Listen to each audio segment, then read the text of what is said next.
안녕하세요. 세상 모든 이슈를 만나보는 이슈 미팅입니다. 여러분, 오늘 우리는 전 세계에서 가장 뜨거운 이름, 그러면서도 가장 차가운 평가를 동시에 받는 한 남자에 대해 이야기해 보려 합니다. 바로 일론 머스크입니다. 요즘 뉴스나 유튜브, 심지어 동네 술자리에서도 이 이름이 빠지지 않습니다. 테슬라 주식이 올랐다더라, 화성에 사람을 보낸다더라, AI가 위험하다더니 본인이 AI를 만들고 있다더라, 같은 이야기들 말이죠. 어떤 이들은 그를 지구를 구할 천재라고 부르고 어떤 이들은 자기 입속만 챙기는 사기꾼이라며 혀를 찹니다. 하지만 여러분, 우리가 단순히 그가 부자인지 아닌지를 따지는 건 큰 의미가 없습니다. 진짜 중요한 질문은 따로 있죠. 왜 이 남자의 말 한마디에 전 세계 경제가 요동치고 강대국들이 앞다투어 그와 손을 잡으려 하는가 하는 점입니다. 자, 여기 한번 생각해 보시죠.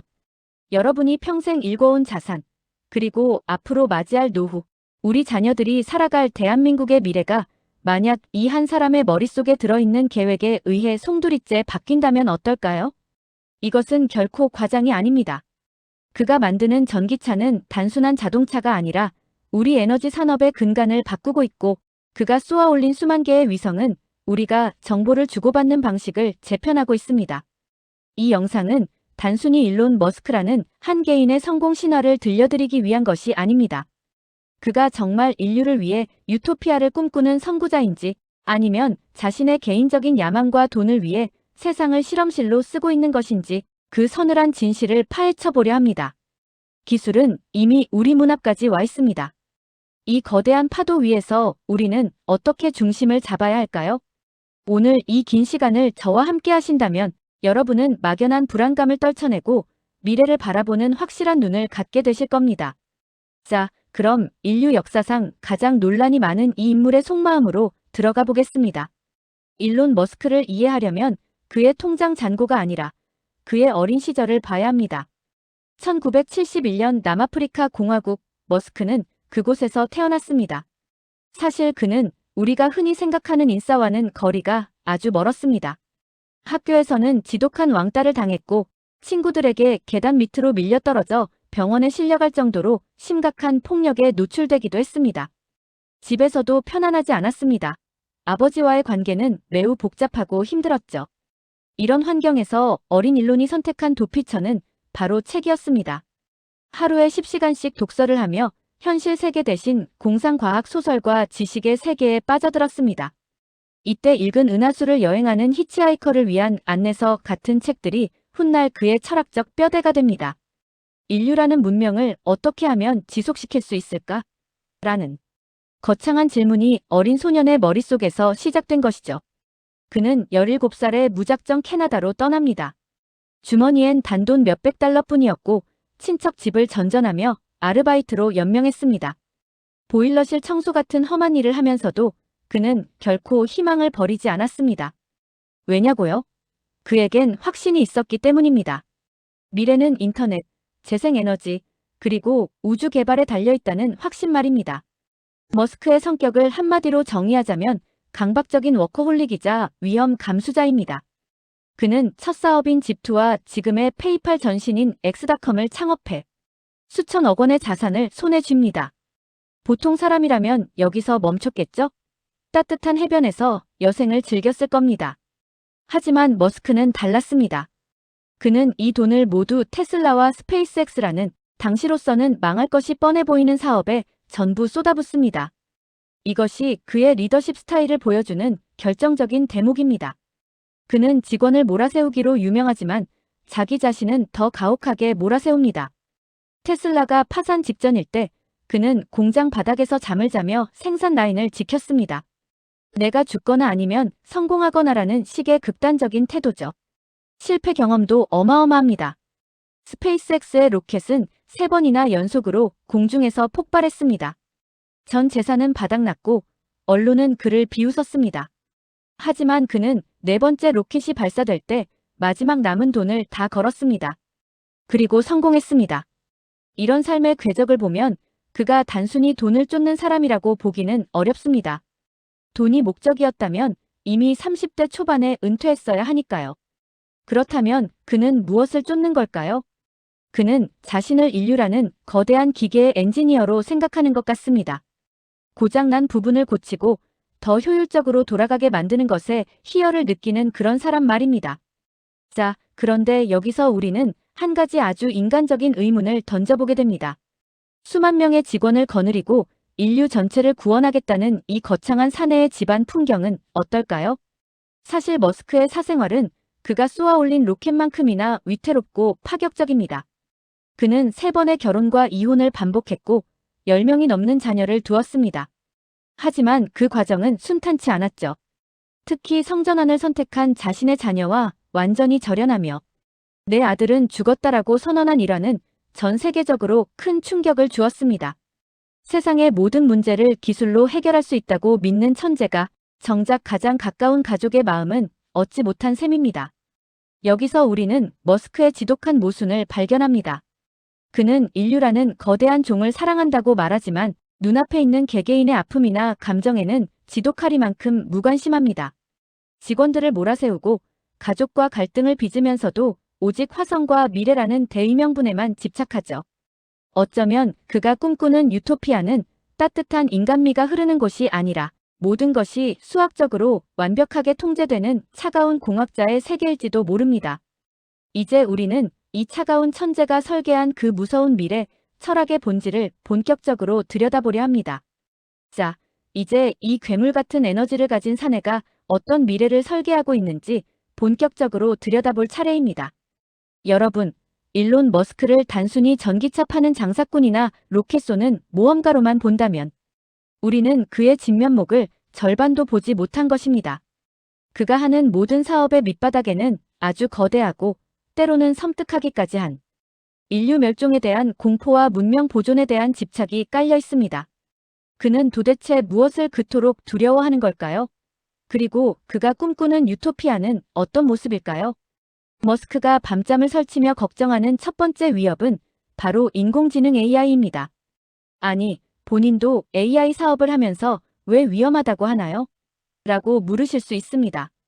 머스크는 AI를 핵무기보다 위험한 존재로 규정합니다. 인간보다 수만 배 똑똑한 지능이 통제를 벗어나는 순간 인류는 마치 개미집이 고속도로 공사 현장에 깔려나가듯 의도치 않게 절멸할 수 있다고 경고하죠. 그의 철학은 명확합니다. 기계에 지지 않으려면 인간이 기계와 합쳐져야 한다는 것입니다.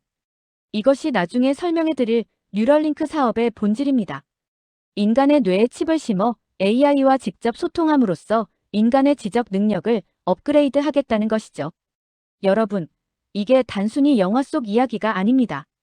그는 인간이라는 종의 한계를 기술로 돌파해야만 생존할 수 있다고 믿는 철저한 기술 낙관주의적 진화론자입니다. 두 번째 위협은 의외로 인구 감소입니다. 시청자 여러분께서도 체감하시겠지만 전 세계적으로 아이를 낳지 않는 현상을 머스크는 문명의 붕괴 신호로 봅니다. 똑똑한 인간들이 사라지면 문명을 유지할 지능의 총량이 줄어든다는 논리입니다. 그가 10명이 넘는 자녀를 둔 이유도 어쩌면 자신의 우수한 유전자를 남겨 문명에 기여해야 한다는 기괴할 정도의 책임감 때문일지도 모릅니다. 그렇다면 왜 그렇게 화성에 집착할까요? 머스크는 인류를 하나의 컴퓨터 데이터에 비유합니다. 지구라는 하드디스크가 언제 고장날지 모른다.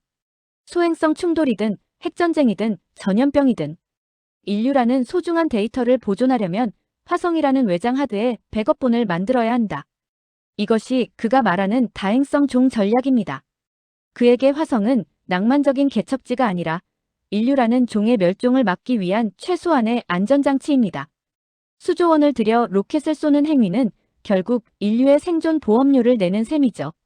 여기서 우리는 그의 철학이 개인이 아닌 인류 문명이라는 거시적인 관점에 고정되어 있음을 알 수 있습니다. 머스크는 물리학 전공자답게 세상을 에너지의 관점에서 봅니다. 화석 연료를 쓰는 것은 과거의 햇빛을 캐서 쓰는 지속 불가능한 방식이라고 생각하죠. 그가 테슬라를 통해 구현하려는 세상은 지속 가능한 에너지의 순환입니다. 태양광으로 에너지를 모으고 그 에너지를 거대한 배터리에 저장하며 전기차와 로봇이 그 에너지를 소모하는 세상. 이것은 단순히 환경 보호 차원이 아닙니다.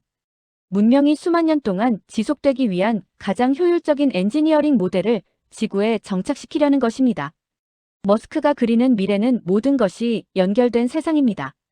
위성 인터넷 스타링크로 지구상 어디서든 정보가 흐르고 AI 비서가 인간의 노동을 대신하며 인간은 뇌칩을 통해 초지능과 연결되는 세상이죠. 하지만 여기서 우리는 질문을 던져야 합니다. 그 세상의 주인은 누구인가? 그가 꿈꾸는 세상은 굶주림과 노동에서 해방된 유토피아일 수도 있지만 모든 정보와 기술 권력이 그와 그의 기업에 집중되는 디지털 전제 정치의 시작일 수도 있습니다. 어떤 이들은 말합니다. 그는 인류를 사랑하는 것이 아니라 인류라는 개념을 사랑하는 공학자일 뿐이다 라고요. 개개인의 행복보다는 인류 문명 전체의 생존과 효율을 우선시하는 그의 철학은 차갑기 그지없습니다. 여러분은 어떻게 생각하십니까? 인류의 멸종을 막기 위해 개인의 프라이버시나 인간 고유의 영역을 기술에 내어주는 미래, 그것이 과연 우리가 원하는 정답일까요? 자, 이제 이 거창한 철학이 현실에서 어떻게 돈이 되고 사업이 되어 우리 곁에 와 있는지 그의 거대한 사업 제국을 하나하나 뜯어보겠습니다. 자, 이제 일론 머스크라는 건축가가 지어올린 거대한 제국, 그 내부 설계도를 아주 깊숙이 파헤쳐 보겠습니다. 많은 분이 테슬라 주가가 왜 이래? 로켓은 왜 자꾸 쏘는 거야? 라고 묻습니다. 하지만 머스크의 사업은 각각 떼어놓고 보면 절대 이해할 수 없습니다. 그의 회사들은 마치 하나의 거대한 생물처럼 서로의 부족한 점을 채우며 인류 문명의 운영체제를 통째로 바꾸고 있기 때문입니다. 그가 그리는 이 거대한 퍼즐 조각들을 하나씩 그리고 아주 상세히 맞춰보겠습니다. 가장 먼저 우리 눈에 보이는 조각, 테슬라입니다. 테슬라를 단순히 전기차 만드는 회사라고 생각하신다면 머스크의 전략을 10%도 이해하지 못한 것입니다. 비즈니스의 본질 머스크에게 테슬라 자동차는 바퀴 달린 컴퓨터이자 도로 위를 달리는 인공지능 로봇입니다. 2026년 현재 테슬라의 FSD 즉 자율주행 기술은 인간의 개입이 거의 필요 없는 수준까지 진화했습니다. 머스크의 인공지능을 학습시키는 가장 강력한 자산입니다. 구글이나 메타도 갖지 못한 실제 물리 세계의 데이터를 머스크는 독점하고 있는 것이죠. 여기에 에너지 생태계 즉 태양광 패널과 거대 배터리 사업이 결합합니다. 에너지를 직접 생산하고 저장하고 소비하는 완벽한 에너지 자립 시스템을 지구에 정착시키는 것이 테슬라의 진짜 목표입니다. 하늘 위에는 더 무서운 설계가 진행 중입니다.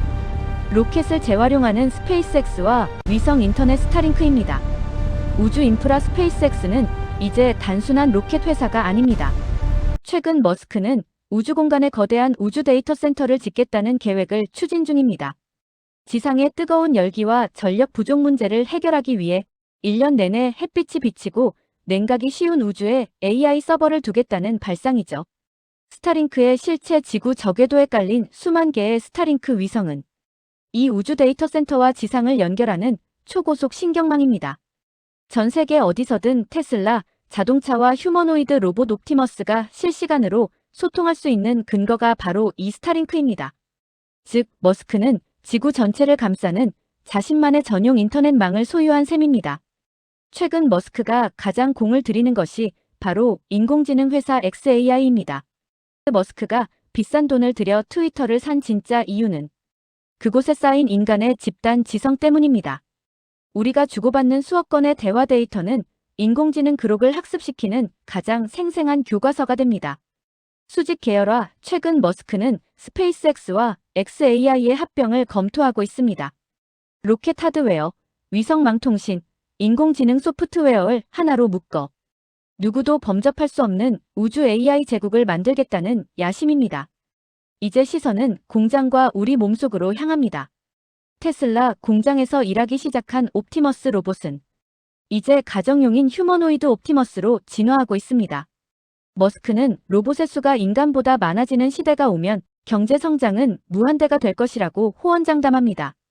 노동의 종말을 예고하는 것이죠.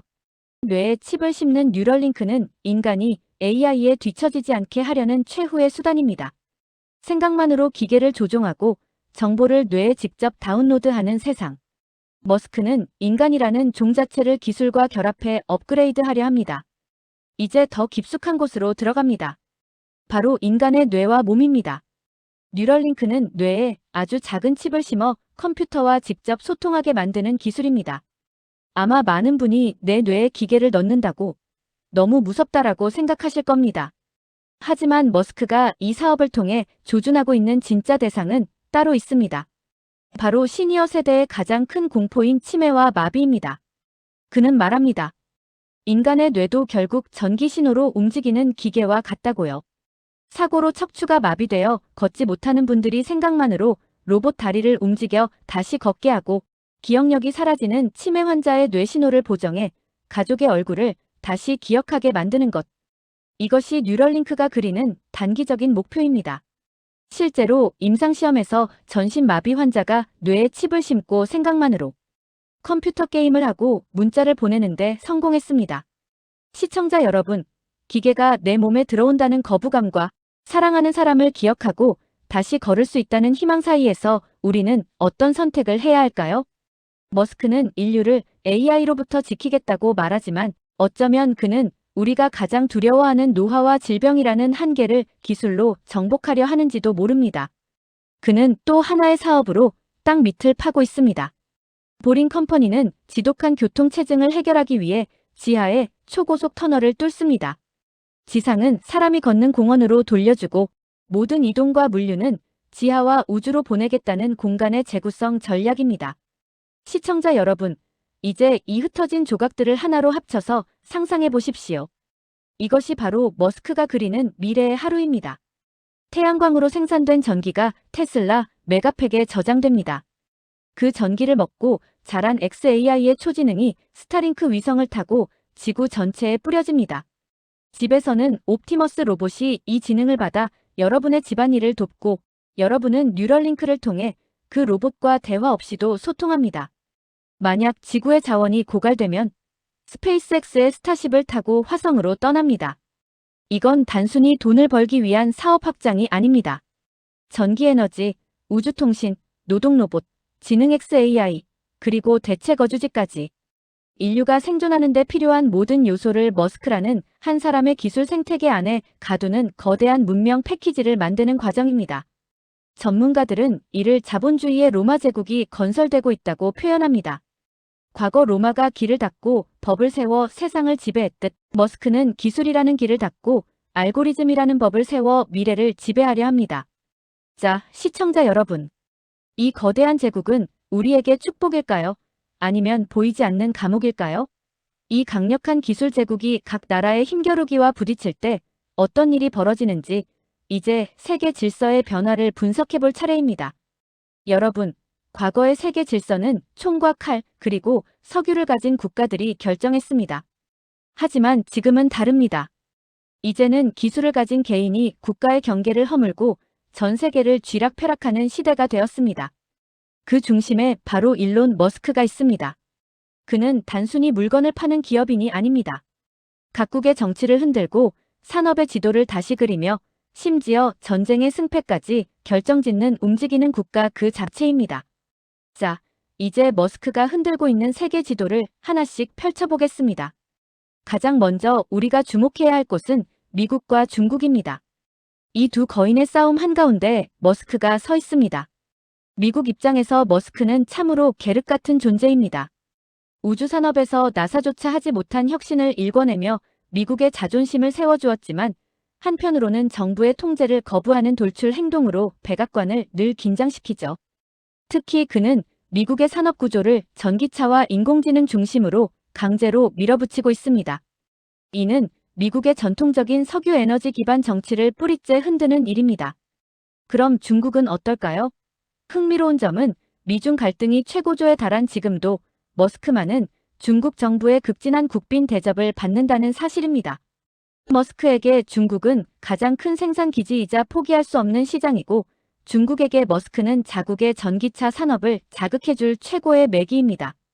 하지만 최근 미국이 중국을 강하게 압박하면서 머스크의 고민도 깊어지고 있습니다. 이 아슬아슬한 줄타기가 우리 자산시장에 미치는 영향은 어마어마합니다. 공급망이 재편될 때마다 여러분이 가진 펀드나 주식의 향방이 결정되기 때문입니다. 시청자 여러분, 일론 머스크는 왜 그토록 한국의 저출산 문제에 집착할까요? 그가 소셜미디어에서 한국은 사라질 것이라며 툭툭 던지는 말들. 그저 남의 나라 걱정일까요? 아니면 단순한 독설일까요?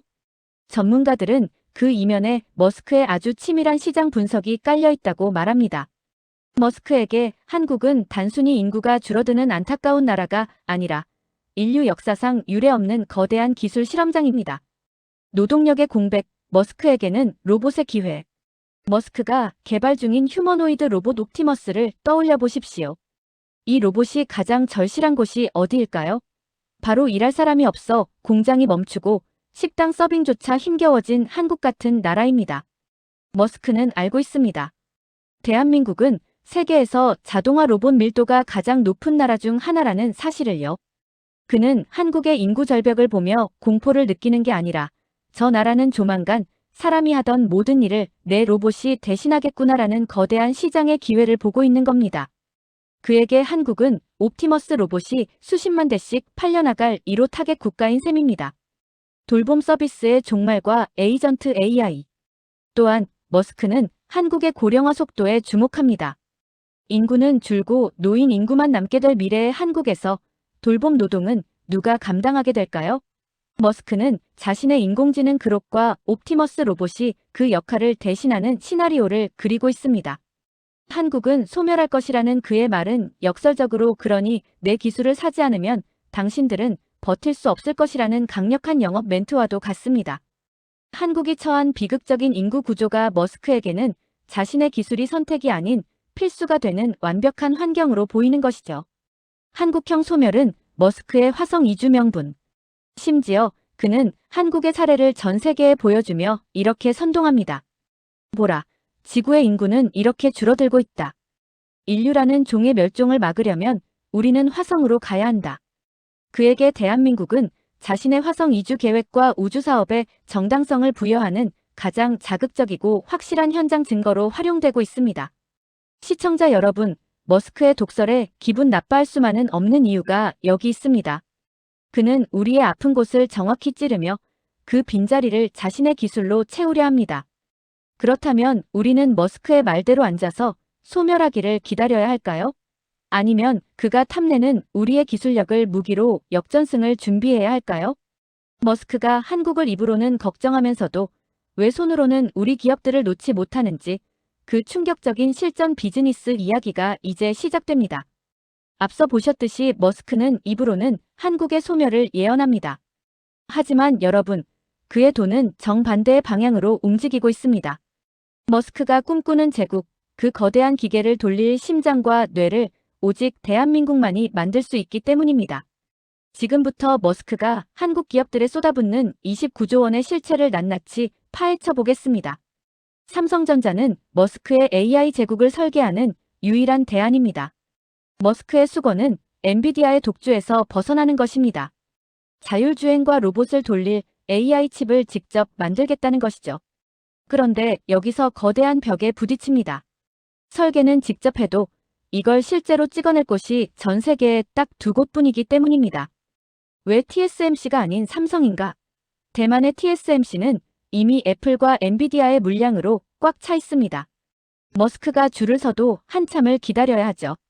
머스크가 선택한 구원투수가 바로 삼성전자입니다.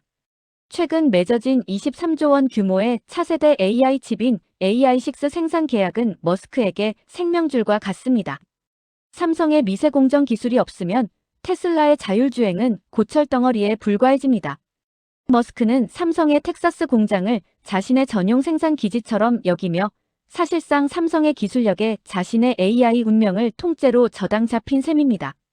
그리고 LG에너지솔루션은 머스크의 에너지망을 채우는 마지막 퍼즐입니다. 전기차 판매가 둔화되어도 테슬라 주가가 버티는 진짜 이유, 바로 에너지 저장 장치인 ESS 사업입니다. 전 세계 인공지능 데이터 센터가 전기를 집어삼키기 시작하면서 전기를 저장하는 거대 배터리가 석유보다 귀한 시대가 왔습니다. 머스크는 원래 값싼 중국산 배터리를 쓰고 싶어 했습니다. 하지만 미국 정부의 강력한 규제가 발목을 잡았죠. 결국 머스크가 머리를 숙이고 찾아간 곳이 LG에너지솔루션입니다. 약 6조 원 규모의 초대형 배터리 공급 계약은 머스크의 에너지 제국을 완성하는 마지막 퍼즐이었습니다. 한국에 배터리가 없다면 머스크가 짓고 있는 거대 에너지망은 거대한 빈 깡통이 될 판입니다. 협력은 여기서 끝나지 않습니다. 자율주행의 핵심 센서를 만드는 기업들, 그리고 우주위성통신 분야에서 두각을 나타내는 하나 같은 기업들이 머스크의 스페이스X와 보이지 않는 거미줄처럼 얽혀 있습니다. 머스크는 한국의 제조 생태계 전체를 자신의 우주제국을 위한 거대한 변기창으로 활용하고 있습니다.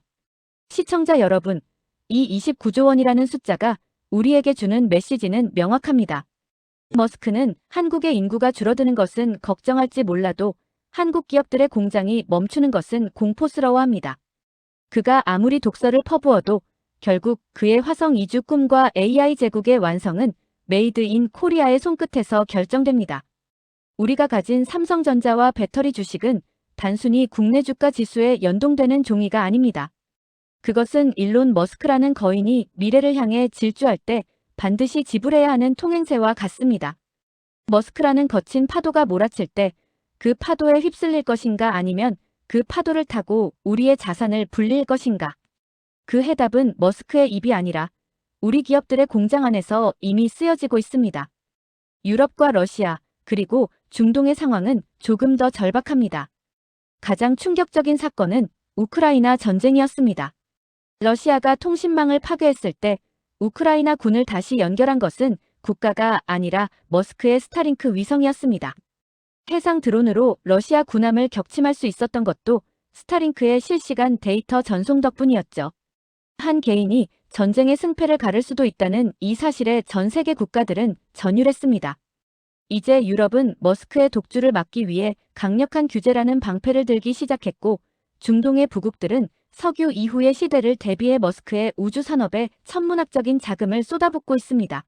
흔들리는 질서. 우리는 무엇을 보아야 하는가? 결국 일론 머스크는 단순한 기업인이 아닙니다. 기술이라는 무기로 각국의 정치를 흔들고 지정학적 판도를 바꾸는 새로운 형태의 권력입니다. 국가보다 강한 기업, 정부보다 영향력 있는 개인이 다스리는 이 생소한 시대에 우리는 살고 있습니다. 머스크가 쏘아올린 이 거대한 변화의 공은 이제 우리 머리 위에 떠 있습니다. 자, 그렇다면 세상을 쥐락펴락하는 이 남자를 향해 전 세계 전문가들은 어떤 냉혹한 평가를 내리고 있을까요? 그들의 날선 비판과 뜨거운 찬사를 통해 머스크의 진짜 민낯을 확인해 보겠습니다. 여러분, 앞서 보셨듯이 일론 머스크는 이제 한 명의 기업인이 아니라 움직이는 강대국이 되었습니다. 그러다 보니 전 세계 정부들의 고민이 깊습니다. 이 사람을 규제해서 길들여야 할지 아니면 비위를 맞춰서라도 우리 편으로 만들어야 할지 말이죠. 지금 지구촌 곳곳에서 벌어지고 있는 머스크와 정부들의 총성 없는 전쟁 현장을 중계해 드립니다. 가장 강력하게 머스크를 압박하는 곳은 유럽연합입니다. 유럽은 전통적으로 개인의 권리와 윤리를 기술보다 우선시하죠. 최근 유럽은 머스크의 소셜미디어 XX에 약 2천억 원에 달하는 엄청난 벌금을 부과했습니다. 가짜 뉴스를 방치하고 사용자들을 기만했다는 이유입니다. 머스크는 이에 대해 EU를 해체해야 한다며 거칠게 맞받아쳤지만 유럽 정부들의 입장은 단호합니다. 누구든 유럽에서 장사하려면 유럽의 민주주의 가치를 지켜라는 것이죠. 특히 프랑스와 독일은 머스크의 인공지능이 퍼뜨릴 수 있는 혐오 표현에 대해 조사에 착수하며 그를 강하게 몰아세우고 있습니다. 머스크의 본거지인 미국 정부의 속내는 훨씬 더 복잡합니다. 한편으로는 머스크에게 엄청난 혜택을 줍니다. 최근 미 당국은 스타링크 위성 7,500기를 추가로 쏘아 올리는 것을 승인했습니다. 우주 패권을 지키기 위해 머스크의 기술이 절실하기 때문입니다. 하지만 다른 한편으로는 머스크의 너무 커진 영향력을 경계합니다. 특히 트럼프 행정부 시절 머스크가 정부 효율화 위원회의 수장격으로 활동하며 공무원 숫자를 줄이고 규제를 철폐하려 하자 미 정계 내부에서는 고양이에게 생선을 맡긴 꼴이라는 비판이 쏟아졌습니다. 자신의 기업에 유리하게 법을 바꾸려 한다는 우려 때문입니다. 미국은 지금 머스크라는 강력한 엔진을 활용하면서도 그 엔진이 폭주해 국가 시스템을 파괴하지 않도록 고심하고 있습니다. 우리 대한민국을 포함한 아시아 국가들은 주로 기술 협력에 집중하고 있습니다. 앞서 말씀드린 것처럼 우리 정부와 기업들은 머스크를 최고의 고객으로 대우합니다. 대한민국 대통령을 포함한 각국 정상들이 머스크를 직접 만나 기가팩토리라고 하는 테슬라 공장을 우리나라에 지어달라며 구애 작전을 펼치는 것이 대표적입니다. 규제보다는 우리 산업의 먹거리를 확보하는 것이 우선이라는 전략이죠. 일본 역시 자국의 로봇 산업을 지키기 위해 머스크의 옵티머스 로봇 기술을 예의주시하며 때로는 협력하고 때로는 기술 격차를 벌리려는 치열한 경쟁 전략을 쓰고 있습니다. 협력을 하든 규제를 하든 전 세계 정부가 공통으로 느끼는 불안함이 하나 있습니다. 바로 머스크의 돌발 행동입니다. 전쟁터에서 스타링크 통신을 끊어버리거나 트위터 한 줄로 주식시장을 흔드는 그의 행동은 예측이 불가능합니다. 정부들이 가장 싫어하는 것이 바로 이 불확실성이죠. 그래서 각국은 머스크의 기술에만 의존하지 않으려고 자체 위성망을 구축하거나 인공지능 윤리 규정을 만드는 등 머스크 리스크에 대비한 안전장치를 마련하느라 분주합니다. 시청자 여러분, 정부들이 머스크와 싸우거나 손을 잡는 이 모든 과정은 결국 우리의 지갑과 연결됩니다. 유럽이 규제를 강화하면 테슬라의 주가가 흔들리고 미국이 승인을 내주면 우주 산업의 가치가 올라갑니다. 결국 세계 각국의 대응은 머스크라는 거대한 파도가 우리 경제라는 배를 뒤집지 못하도록 중심을 잡으려는 시도입니다. 자, 그럼 정부들의 이런 대응이 과연 옳은 것일까요? 아니면 혁신을 가로막는 장애물일 뿐일까요? 이제 세상의 지성인들, 전문가들이 일론 머스크를 어떻게 바라보는지 그들의 냉정한 평가를 들어볼 차례입니다. 여러분, 일론 머스크를 바라보는 전문가들의 시각은 정확히 절반으로 나뉩니다. 그가 만드는 것은 미래의 희망일까요? 아니면 우리가 통제할 수 없는 재앙의 씨앗일까요? 양측의 팽팽한 논리를 하나씩 짚어보겠습니다. 먼저 그를 지지하는 전문가들은 머스크를 불가능을 현실로 만든 실행가라고 평가합니다. 산업 구조의 파괴적 혁신 그가 없었다면 전기차 시대가 이렇게 빨리 왔을까요? 전문가들은 테슬라가 내연기관 중심의 100년 된 자동차 산업을 단숨에 전기차와 소프트웨어 중심으로 재편했다고 말합니다. 이는 단순히 차를 파는 게 아니라 전 지구적인 탄소 배출 문제를 해결하는 가장 강력한 실천이었다는 찬사를 받습니다. 과거 우주는 국가만이 갈 수 있는 곳이었죠. 하지만 스페이스X는 로켓을 재활용함으로써 우주 여행 비용을 100분의 1로 줄였습니다. 전문가들은 그가 인류의 활동 영역을 지구 밖으로 확장한 우주시대의 콜럼버스라고 평가합니다. 최근 다보스 포럼 등에서 머스크는 인공지능과 로봇이 결합하면 인류가 빈곤에서 해방되는 보편적 고소득 시대가 올 것이라 주장했습니다. 전문가들은 기술이 부의 총량을 폭발시켜 굶주림 없는 유토피아를 만들 수 있다는 그의 비전에 높은 점수를 주기도 합니다. 반면 그를 비판하는 쪽의 목소리는 훨씬 더 날카롭고 서늘합니다. 기술 권력의 사유화 가장 큰 우려는 독점입니다. 한 개인이 전 세계 통신 스타링크, 교통 테슬라, 지능 AI, 심지어 인간의 뇌까지 통제하는 것이 과연 민주적인가라는 질문입니다.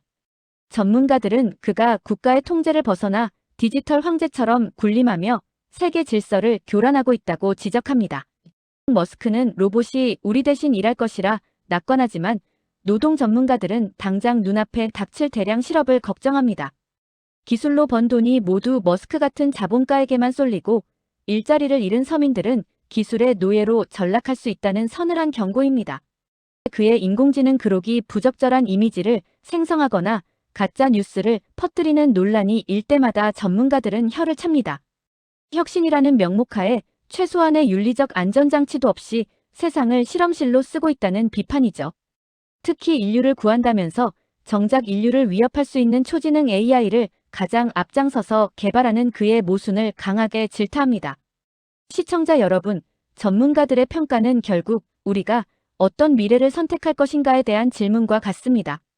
혁신이 가져다줄 달콤한 열매에 집중할 것인가, 아니면 그 과정에서 잃어버릴 인간의 존엄성과 안전에 집중할 것인가. 중요한 것은 머스크가 옳다 혹은 틀리다가 아닙니다.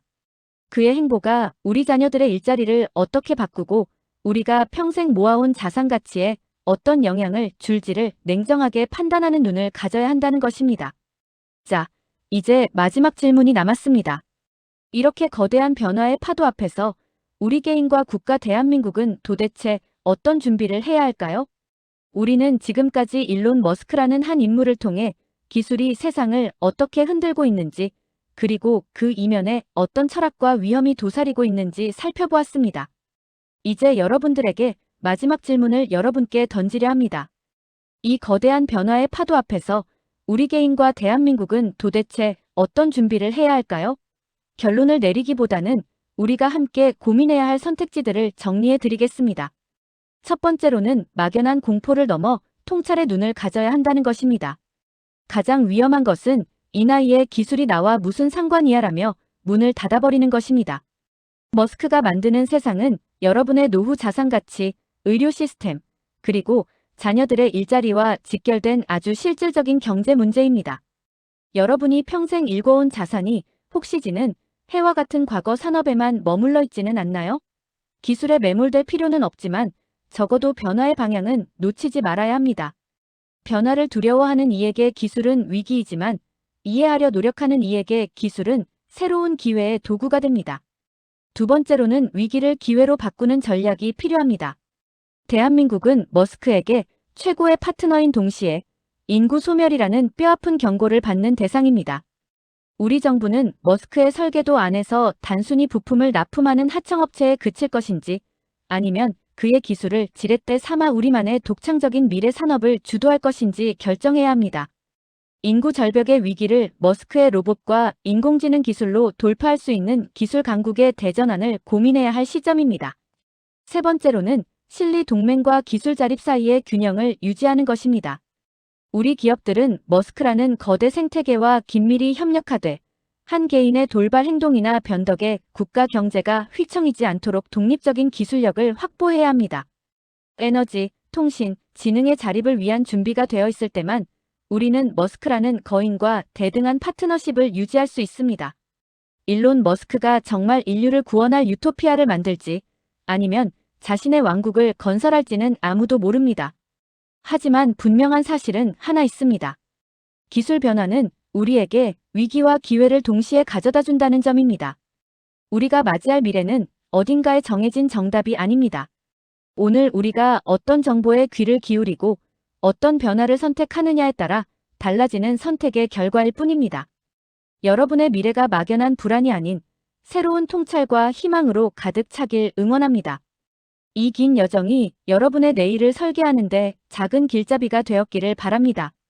끝까지 시청해주셔서 감사합니다. 기술 변화는 위기와 기회를 동시에 만듭니다. 미래는 정답이 아니라 우리 선택의 결과입니다. 지금까지 세상 모든 이슈를 들여다보는 이슈 미팅이었고요. 구독과 좋아요는 항상 큰 힘이 됩니다.